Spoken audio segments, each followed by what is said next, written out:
So hello everyone, my name is Alireza Asadian.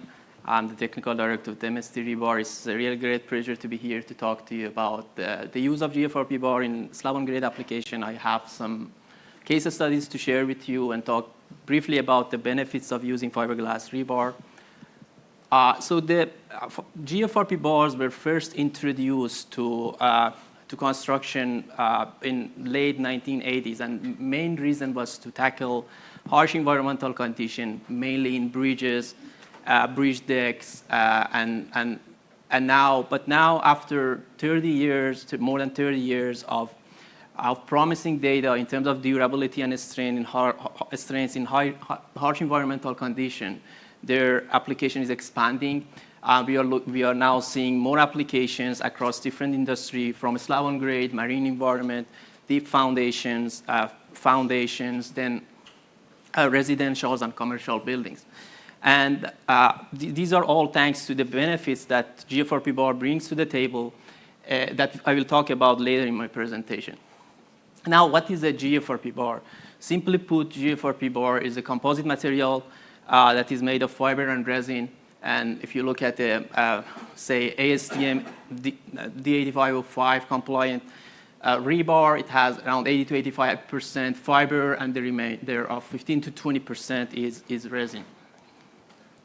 Now, what are the benefits of fiberglass rebar that makes them stand out? First of all, material is very lightweight. It weighs only quarter of conventional black steel rebar, so that means the construction is safer, less fatigue on construction worker.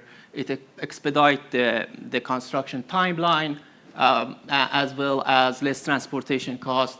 And when you look at the cost effectiveness, again, when you look at it from initial cost, the initial cost is lower than compared to steel rebar. And if you look at the life cycle cost, that's where things get very interesting. So you have a huge saving in the life cycle cost of the structure. Generally speaking, GFRP bars, specifically talking about MST bar, is a greener solution. It has lower GWP A1 to A3 compared to steel rebar. And I'm talking about the cleanest steel rebar in the US market. Material is non-conductive, both thermally and electrically, and obviously non-magnetic. So that can be helpful in different applications. So no interference, for example, with magnetic fields, and communication system that can be helpful for some application. Obviously, I don't need to talk about corrosion-resistant green building certifications, so it can help to achieve LEED certifications. A higher tensile strength obviously means that you have higher moment capacity to cracking moment ratios, and obviously GFRP bars now are bringing a lot of other advantages to construction market, where it can help to move construction industry towards using greener solutions. For example, you can now use sea sand and sea water with GFRP bar, which is not possible with conventional black steel rebar. So following this, I have a few examples of slab-on-grade applications that I would like to share with you. So the first project or case study I want to talk about is a manufacturing facility in Pincher Creek, Alberta. They have used a 7-inch slab. They use what we call non-structural or grade 1 MST bar, number 3 at a spacing of 12-inch. So it gives you a reinforcement ratio of around 0.13. The saw cut were, depending on the area, between 10 to 12 feet. And they have used for both interior and exterior slab. For those of you who are familiar with Alberta, like weather condition, a very severe condition, so the exterior slab is subjected to negative 17 degrees Fahrenheit to 100 degrees Fahrenheit temperature change. And obviously, being in Alberta, the slab was subjected to a lot of de-icing salts and snow. And the loading were forklift, heavy equipment, interior, and flatbed trailers and forklift exterior structure. So this is these pictures we received maybe a couple of days ago. So current state of the that's slab-on-grade. As you can see, no cracking, and very promising performance after 6 years of service. Another example, a car storage facility in BC, 4-inch slab, reinforcement ratio of 0.17%. And we ask obviously for contractor feedback, and here is a video I received from them.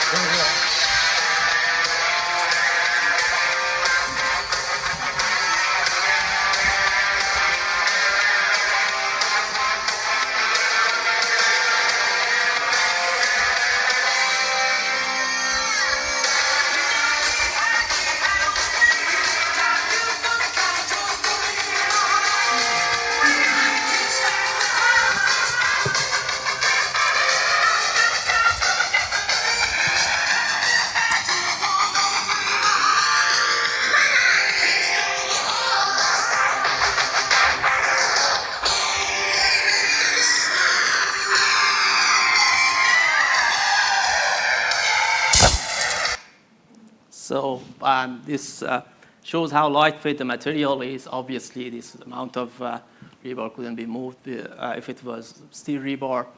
Another example, slab, 6-inch slab, 0.1% reinforcement ratio. Again, in service, we had no issues.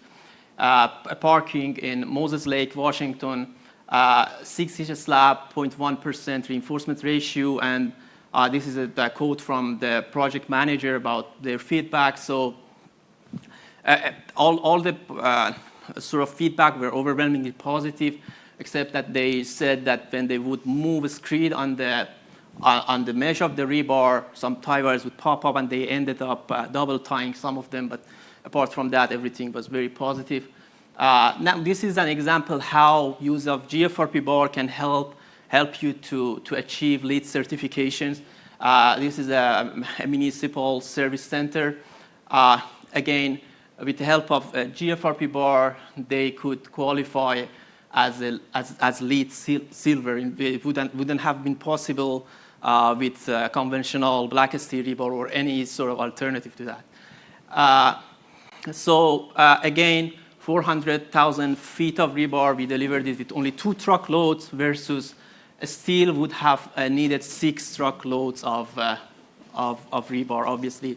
When you look at it from transportation costs as well as the carbon emission associated with that transportation, that's a huge win here.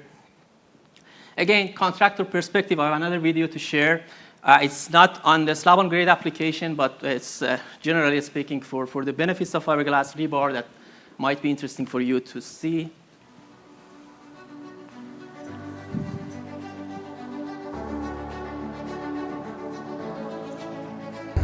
So the FDOT hired us to do repairs here because they had some spalling and corrosion that occurred in the tidal influence zone because salt water impacts that area the most.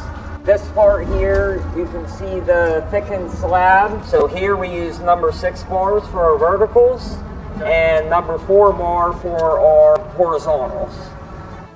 It was so much easier to install compared to regular rebar because it was so much more lightweight. You had to tie our divers off, and if you're dealing with big heavy bar in this area and you have a mat and you have divers in the water trying to put it in place, it makes it extremely difficult to handle that heavy weight.